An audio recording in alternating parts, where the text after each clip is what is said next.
बिस्मिल्लाहिर्रहमानिर्रहीम। अस्सलामु अलैकुम।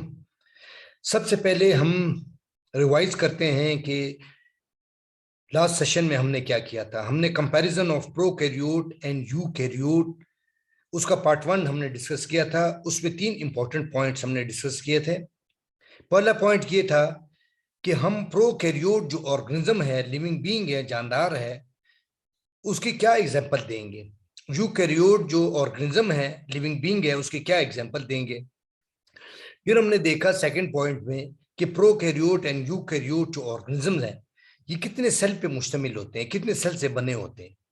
हमने उनका कंपैरिजन किया, दोनों का। एक सेल से हैं, एक से ज्यादा सेल से हैं, हमने ये कंपेयर किया।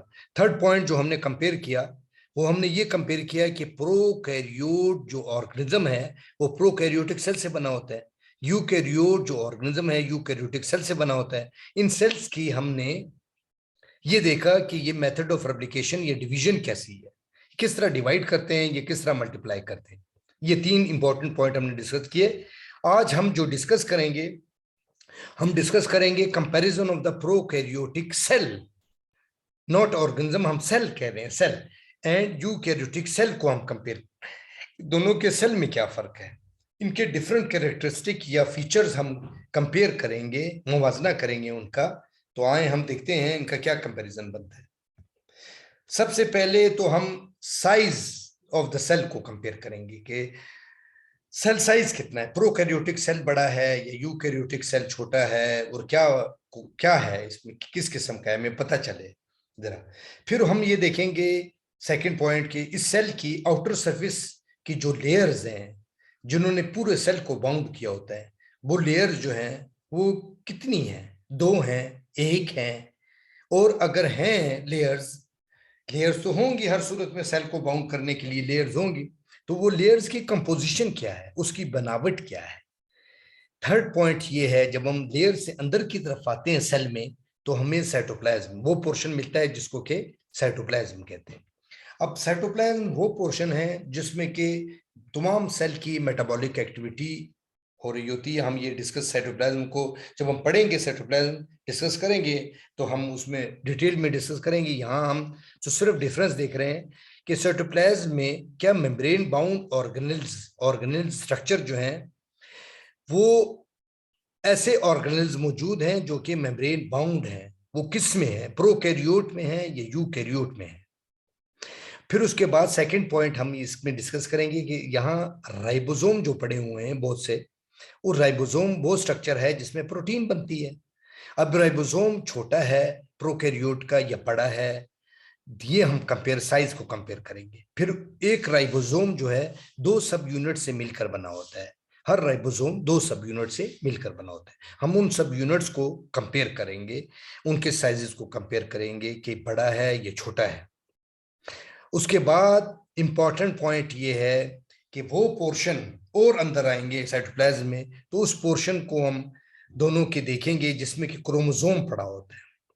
ये सेल का सबसे इंपॉर्टेंट पोर्शन है जो जेनेटिक मटेरियल रखता है। इसको हम दोनों का कंपैरिजन करेंगे। क्या कंपैरिजन करेंगे हम इसका, हम देखेंगे कि इस क्रोमोसोम का ये पोर्शन जो है, इसमें क्रोमोसोम पड़ा हुआ है, क्रोमोसोम का स्ट्रक्चर किस किस्म का है, उसकी मॉर्फोलॉजी कैसी है, उसकी शेप कैसी है, हम इसको कंपेयर करेंगे। दोनों में क्या फर्क है स्ट्रक्चर और मॉर्फोलॉजी में।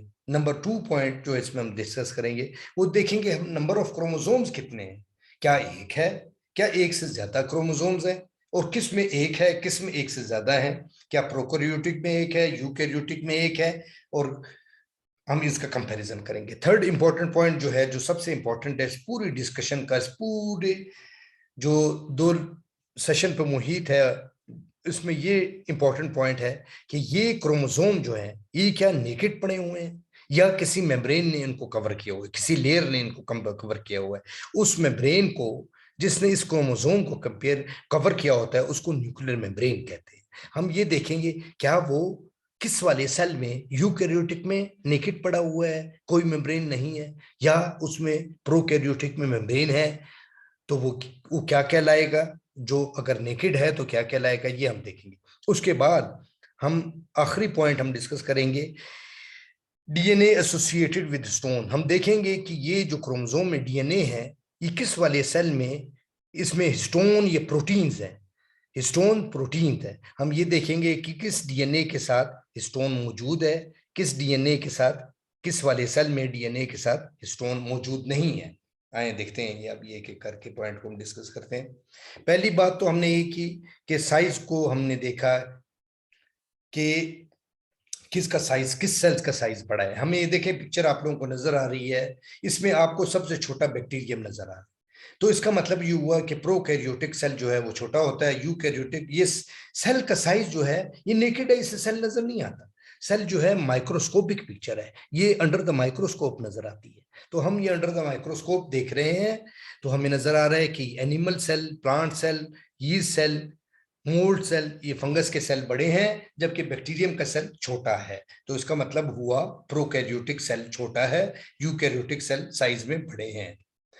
दूसरा इंपॉर्टेंट पॉइंट हुआ comparison of the cell covering या लेयर्स, जो हमने बात की थी कि आउटर मोस्ट जो कवरिंग होती है, जो बाहर की तरफ होती है सेल के, जिसने सेल को कवर किया होता है, इसी तरह एक सेल वजूद में आता है। तो हम ये देखेंगे कि ये कितनी है, दो है, एक है। जो जो बैक्टीरिया है उसमें तो नंबर ऑफ कवरिंग हम देख रहे हैं कि दो है। वो दो कौन सी कवरिंग है? आउटर, हर सेल में आउटर जो होती है, अगर सेल वॉल मौजूद है तो वो आउटर कवरिंग होती है, और सेल मेम्ब्रेन जो है वो इनर कवरिंग होती है। तो इसका मतलब वो बैक्टीरिया, सिवाय एक बैक्टीरिया के जिसका नाम था है माइकोप्लाज्मा, माइकोप्लाज्मा को छोड़कर बाकी जितने भी बैक्टीरिया है उसमें सेल वॉल भी होता है, सेल मेम्ब्रेन भी होती है। इस सिर्फ एक बैक्टीरिया है जिसमें के सेल वॉल नहीं होती, इसीलिए इसको कहा जाता है वॉल लेस बैक्टीरिया। इसमें सेल वॉल नहीं होती, सिर्फ सेल मेम्ब्रेन होती है। तो इसका मतलब ये हुआ कि प्रोकैरियोटिक सेल में जो कि बैक्टीरियल सेल होता है उसमें दो हुई, एक सेल वॉल हुई बाहर और अंदर सेल मेम्ब्रेन हुई, सिवाय एक एग्जाम्पल के, ये माइकोप्लाज्मा है जिसको कि हम देख रहे हैं, इसमें सेल मेम्ब्रेन होती है, इसमें वॉल नहीं होती, इसलिए इसको वॉल लेस कहा जाता है। अब इसके कंपैरिजन में हम यूकैरियोटिक सेल को देते हैं।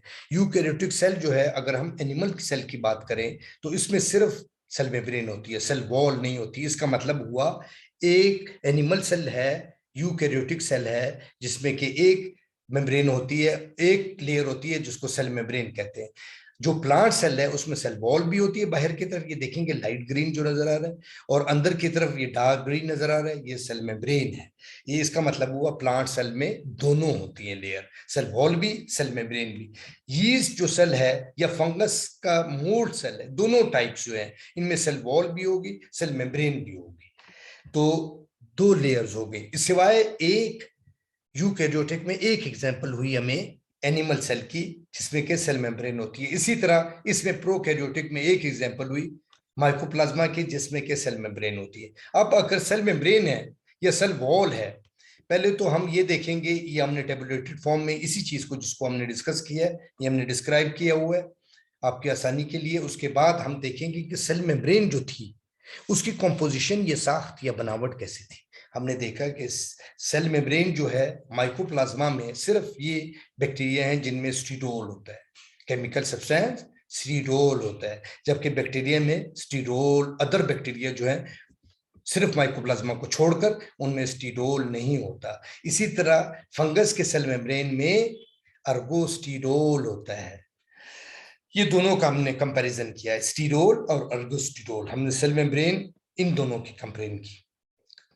अब हम सेल वॉल को कंपेयर करेंगे। सेल वॉल जो है, हमने कहा था बैक्टीरिया में दो लेयर होती हैं माइकोप्लाज्मा को छोड़कर। दो लेयर कौन सी थी? आउटर सेल वॉल थी, इनर सेल मेम्ब्रेन थी। सेल वॉल जो है वो किससे बनी होती है? उसको क्या कहते हैं? उसको पेप्टाइडो ग्लाइकेन कहते हैं। Peptide mean protein, glycan mean sugar. Protein and sugar मिलकर ये बनाती है इसकी वॉल। और इसकी वॉल, फंगस की वॉल किससे बनी होती है? ये पॉलीसेकेराइड, वो से शुगर यूनिट मिलकर बनाते हैं, इसको काइटिन कहते हैं। इसी तरह प्लांट की सेल वॉल किससे बनी है? सेल्यूलोज से, ये भी पॉलीसेकेराइड है, वो से शुगर यूनिट मिलकर बनाते हैं। इसका मतलब वो हमने तीन नाम यहां हमने देखे सेल वॉल की कंपोजिशन में, एक सेल्यूलोज, एक काइटिन और एक पेप्टाइडोग्लाइकेन। अब हम आते हैं अंदर साइटोप्लाज्म में। साइटोप्लाज्म में हमने देखना था बच्चों कि ये साइटोप्लाज्म में ऑर्गेनेल्स ऐसे मौजूद हैं जो मेम्ब्रेन बाउंड हैं? तो हाँ, यूकैरियोटिक ऐसा सेल है जिसमें ये वाले मेम्ब्रेन बाउंड ऑर्गेनेल्स मौजूद हैं। इनके इर्द गिर्द मेम्ब्रेन है, इनको मेम्ब्रेन ने सराउंड किया हुआ है। इनमें से कुछ में सिंगल मेम्ब्रेन है और कुछ में डबल मेम्ब्रेन है। ये नाम लिखे हुए हैं इनके, lysosome, endoplasmic reticulum, Golgi complex या ऑपरेटस, माइटोकॉन्ड्रिया, न्यूक्लियस या क्लोरोप्लास्ट। ये प्लांट में होता है क्लोरोप्लास्ट। तो इसका मतलब वो ये 6 स्ट्रक्चर ऑर्गेनल जो है, जो मेम्ब्रेन बाउंड है, ये यूकैरियोटिक में होते हैं। प्रोकैरियोटिक में ये वाले स्ट्रक्चर नहीं होते। उसके साइटोप्लाज्म में मेम्ब्रेन बाउंड ऑर्गेनल्स होते ही नहीं है। अभी हमने कंपेयर करना है राइबोसोम। राइबोसोम दोनों में होते हैं क्योंकि ये तो नॉन मेम्ब्रेन, इसमें मेम्ब्रेन मौजूद ही नहीं है। इसके इर्द गिर्द मेम्ब्रेन बाउंड ऑर्गेनल्स में इसको काउंट नहीं किया जाता है, मेम्ब्रेन नहीं होती है। तो ये दोनों सेल में होगा। प्रोकैरियोट में छोटा होता है, यूकैरियोट में बड़ा होता है। प्रोकैरियोट का साइज 70 एस है। एस जो है सेविडबर्ग यूनिट, सेविडबर्ग यूनिट, ये इसके वेट को शो करता है। जितना छोटा होगा साइज में उतना वेट कम होगा। इसका मतलब हुआ इसका वेट कम है, 70 एस है, इसका 80 एस है। इसका साइज बड़ा है इसलिए इसका वेट ज्यादा है, ये 80 एस है। पहले तो ये बात हुई कि राइबोसोम में ये 70 एस था और ये 80 एस था, यूकैरियोटिक में 80 एस था। उसके बाद सब यूनिट को अगर हम कंपेयर करें तो सब यूनिट जो दो हैं, एक बड़ा होता है सब यूनिट, एक छोटा होता है। इसके सब यूनिट इनके सब यूनिट से छोटे हैं। 50 एस सेविडबर्ग यूनिट और 30 एस सेविडबर्ग यूनिट से, यानी ये इनका साइज या वेट है। उसके बाद यूकैरियोटिक के 60 एस और 40 एस। तो देखें, आपको सामने नजर आ रहा है पिक्चर में कि जो राइबोसोम है यूकैरियोट के वो भी बड़े हैं और प्रोकैरियोटिक सेल के राइबोसोम छोटे हैं। ये साइटोप्लाज्म में होते हैं और प्रोटीन की सिंथेसिस पर होती है। अब हम उस एरिया को डिस्कस करेंगे जिसमें के जो साइटोप्लाज्म का सबसे इनर पोर्शन, सबसे अंदर की तरफ होता है। इसमें जेनेटिक मटेरियल या क्रोमोसोम मौजूद होता है। हम ये देखते हैं पहला पॉइंट कि इसकी क्रोमोसोम जो मौजूद है उसकी शेप क्या है। यहाँ पे आप देख रहे हैं ये लूप की तरह सर्कुलर नजर आ रहा है आपको, ये लूप की तरह है और ये थ्रेड्स लाइक है, धागों की तरह है। लीनियर इनको कहा जाता है, लीनियर, सीधे सीधे लीनियर। और ये एक पॉइंट तो ये हुआ कि ये सर्कुलर हुआ क्रोमोसोम, ये लीनियर हुए। दूसरा पॉइंट बड़ा ये हुआ कि ये सिंगल है, एक क्रोमोसोम है, यहां एक से ज्यादा है, मल्टीपल है। ये दूसरा पॉइंट हुआ कि क्रोमोसोम पहले तो सर्कुलर हुआ, दूसरा एक हुआ और यहाँ पे लीनियर थे और मल्टीपल थे। तीसरा इंपॉर्टेंट पॉइंट जो सबसे इंपॉर्टेंट है वो ये है कि क्रोमोसोम को किसी मेम्ब्रेन ने कवर किया हुआ है कि नहीं। यहाँ पे आप देख रहे हैं कि एक मेम्ब्रेन, ये एक मेम्ब्रेन सी नजर आ रही है, सर्कुलर सी, इसको न्यूक्लियर मेम्ब्रेन कहते हैं। और इस स्ट्रक्चर को, जिसके अंदर एक न्यूक्लियर मेम्ब्रेन के अंदर क्रोमोसोम्स होते हैं, उसको न्यूक्लियस कहा जाता है। यूकैरियोटिक में तो न्यूक्लियस मौजूद है, प्रोकैरियोटिक में ऐसे कोई स्ट्रक्चर नहीं है, न्यूक्लियस नहीं है, क्योंकि मेम्ब्रेन नहीं है, ये नेकेड पड़ा हुआ है। और इसको कहते हैं, इस पोर्शन को जिसमें क्रोमोसोम पड़ा होता है नेकेड, इसको कहते हैं न्यूक्लियोइड। ये न्यूक्लियोइड है, तो इसका मतलब हुआ प्रोकैरियोटिक में न्यूक्लियोइड हुआ, यूकैरियोटिक में न्यूक्लियस हुआ। उसके बाद हम डीएनए स्टोन देखते हैं। ये हमने उस पॉइंट को डिस्कस नहीं किया, चौथा पॉइंट था डीएनए एसोसिएटेड विद स्टोन। हम देख रहे हैं कि ये यूकैरियोटिक सेल में तो ये मौजूद होता है, डीएनए एसोसिएटेड विद स्टोन्स मौजूद होते हैं जो डीएनए के साथ एसोसिएटेड होते हैं। यहाँ पे चौथा पॉइंट, डीएनए के साथ जो स्टोन है, प्रोटीन है, वो एसोसिएटेड नहीं थे।